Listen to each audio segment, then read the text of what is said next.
there in my book, and I lay it out for every single disease. And what I do there is I say, okay, how many deaths were there in America the year before the vaccine was first introduced, or widely used, or so forth? Okay, in any real degree. And what you find is, if you go down the list, there were typically dozens to hundreds, maybe 1,000 or so deaths from each disease for which we vaccinate. The further back in time you go, the larger the number in that dozens to 1,000 or so deaths. Okay, for example, measles, the dreaded measles that they say everybody will die from. No measles vaccine, we're all going to die, right? That is the impression they give you. You have any idea how many people died of measles in the years before there was measles vaccine in the United States? How many? About 400 a year. That's it? That's it. 400 a year died in the United States at a time when everybody had measles, which comes out to about 1 in 450,000 Americans dying of measles. That's in the CDC. Anybody listening to this who's like, come on, that's not true. CDC mortality documents on the CDC website, cited in my book, 400. And don't about 50,000 people every year die from the flu?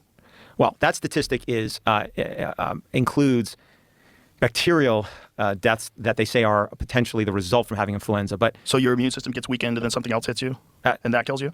Is that the idea behind it? Well, that's just the way they gather the data, is the way I'll put it. But with influenza, well, let me if I finish up with the measles, because I think this is important on the measles one, and I can deal with influenza as well. But on the measles one, just to really, because you're saying, well, everybody would die without these. I don't think people think of influenza, by the way. They think of measles. Right. They think of those diseases. Right. I don't ever hear anybody say to me, well, everybody will die of influenza without influenza vaccines. It's available. Everybody can get it.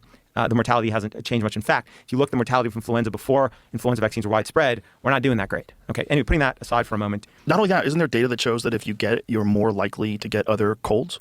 Yeah, I have a whole giant footnote in my book about this, and I actually tweeted this out and did a Substack about this, a whole series of articles, studies that show that those that have had the influenza vaccines, maybe these studies often have around the same rate of influenza. Maybe they have less respiratory influenza infections, but many studies show they have multiple times the rate of other respiratory infections. So good job.